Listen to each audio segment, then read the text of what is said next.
హైదరాబాద్ అంబర్పేటలోని బతుకమ్మ కుంట పునరుద్ధరణ పనులను ప్రారంభించింది హైడ్రా. 2 నెలల్లో బతుకమ్మ కుంటకు పూర్వ వైభవం తీసుకొస్తామంటున్నారు హైడ్రా అధికారులు. చెరువు ఆక్రమించి కట్టుకున్న ఇండ్లను కూల్చకుండా అందుబాటులో ఉన్న స్థలంలోనే చెరువును బాగు చేస్తామని స్థానికులకు హామీ ఇచ్చారు హైడ్రా కమిషనర్ రంగనాథ్. మా ఇళ్లను టచ్ చేయకుండా చెరువు నిర్మిస్తే పూర్తి సపోర్ట్ చేస్తామంటున్నారు స్థానికులు.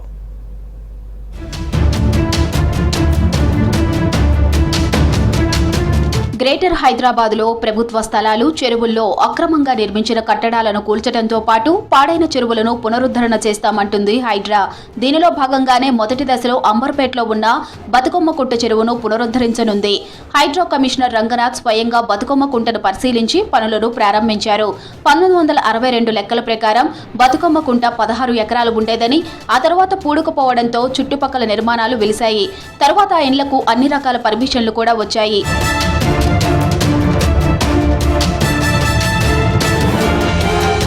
స్థానికులు అపోహలు నమ్మవద్దని, ఇండ్లు కూల్చబోమని హామీ ఇచ్చారు హైడ్రా కమిషనర్ రంగనాథ్. అందుబాటులో ఉన్న 5 ఎకరాలు మాత్రమే చెరువును అభివృద్ధి చేస్తామన్నారు.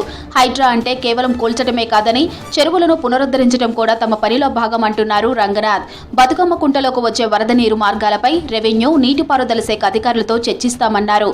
త్వరలో మరో 4 చెరువులను కూడా పునరుద్ధరిస్తామన్నారు రంగనాథ్.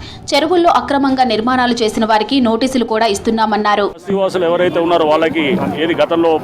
ఉండొచ్చు, లేకపోతే వాళ్ళు కట్టుకొని ఉండొచ్చు. వాళ్ళెవరికి కూడా ఇబ్బంది లేదు. వాళ్ళెవరు కూడా వాళ్ళ ఇల్లుల మీదకి హైడ్రా వచ్చి డిమాలిష్ చేస్తుంది అటువంటి ఏమన్నా దుష్ప్రచారం జరుగుతుంది అనే దాంతో వచ్చి వాళ్ళతో బస్తీ వాళ్ళతో ఈరోజు కూడా మాట్లాడటం జరిగింది. మాట్లాడి ఇల్లుల్ని ఎక్కడ కూడా హైడ్రా టచ్ చేయదు. అండ్ ఈ పక్కన ఉన్నటువంటి ఇల్లులు కానీ వాళ్ళ ఏవైతే కనుక వాళ్ళ నివాసాలు ఉన్నాయో దాన్ని ఎక్కడ కూడా టచ్ చేయకుండా ఖాళీగా ఉన్నటువంటి 5 ఎకరాల ప్రాంతాన్ని, దాన్ని మొత్తం కూడా చెత్తతోటి, మొత్తం డెబ్రీతోటి పూర్తిగా డంప్ చేసి ఉన్నటువంటి ఆ ప్రాంతాన్ని, దాన్ని మొత్తం ఆ డెబ్రీని అంతా తీసి ఆ చెరువుని మళ్ళా దానికి పూర్వవైభవం తీసుకురావడానికి హైడ్రా కృషి చేస్తుంది. బతుకమ్మ కుంట ప్రాంతంలో ఉన్న ఇండ్లను కూల్చమని రంగనాథ్ హామీ ఇవ్వడంతో సంతోషం వ్యక్తం చేశారు స్థానికులు. ఇన్ని రోజుల పాటు తమ ఇండ్లను కూలుస్తారేమన్న భయం ఉండేదని, రంగనాథ్ హామీతో ఆ భయం పోయిందన్నారు. ప్రస్తుతం తమ ఇళ్లకు అన్ని రకాల పర్మిషన్లు వచ్చాయంటున్నారు.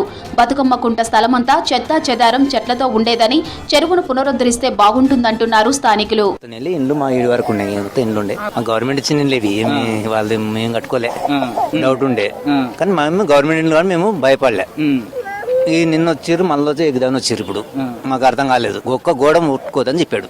అంతవరకు మాకు చాలు. ఇట్లా నేను వచ్చినప్పటి నుంచి అయితే ఇంతే చెట్లు ఇవన్నీ ఉంటుండే, గలీజ్ ఉంటుండే. ఓకే, ఆయన హామీ ఇచ్చిండు గానీ గ్యారంటీ మాకంటూ లేదు.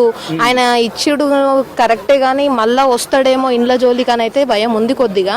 ముట్టుకోబోమని చెప్పారు, అట్లా చేసింది కూడా కంప్లైంట్స్ వస్తున్నాయి కదా సార్, అట్లా కూడా ఉన్నాయి కదా. మాకు డౌట్ కొంచెం ఇంకా ఉంది, మరి చూద్దాం ఎంతవరకు వస్తుందో. రాను అయితే అని సార్ చెప్పారు, చూద్దాం. అయితే ఓకే, సొంత మా ఇళ్ళకి వస్తారని మాకు చాలా ఇబ్బంది ఉంది సార్. ఇంటి పక్కలే మేమందరం కూడా ఇక్కడే ఉంటాం. ఇప్పుడు ఇళ్ళకు టచ్ కాకుండా చేస్తారంటే మాకు అందరికి కూడా సంతోషం. ఇప్పటికైనా ఇది మంచిగా అయితే మాకు కూడా మంచిగా ఉంటుంది, కాబోయే పిల్లలకు కూడా మంచిగా ఉంటుంది, ఇక్కడ ఉండే వాళ్ళకు కూడా మంచిగా ఉంటుంది. అందరికి మంచి పని సార్, ఇది అందరికి బెస్ట్ అయిన పని. ఈ నిర్ణయం మంచిది, అందరికీ మంచిది. మొదటి దశలో బతుకమ్మ కుంట చెరువు పునరుద్ధరిస్తున్న హైడ్రా త్వరలో మరో 5 చెరువులను కూడా సుందరీకరించేందుకు ప్రణాళికలు రచిస్తుంది. తక్కువ ఖర్చుతో చెరువులకు ఎలా జీవం పోయాలో బెంగళూరు స్టడీ టూర్లో తెలుసుకున్నారు హైడ్రా అధికారులు.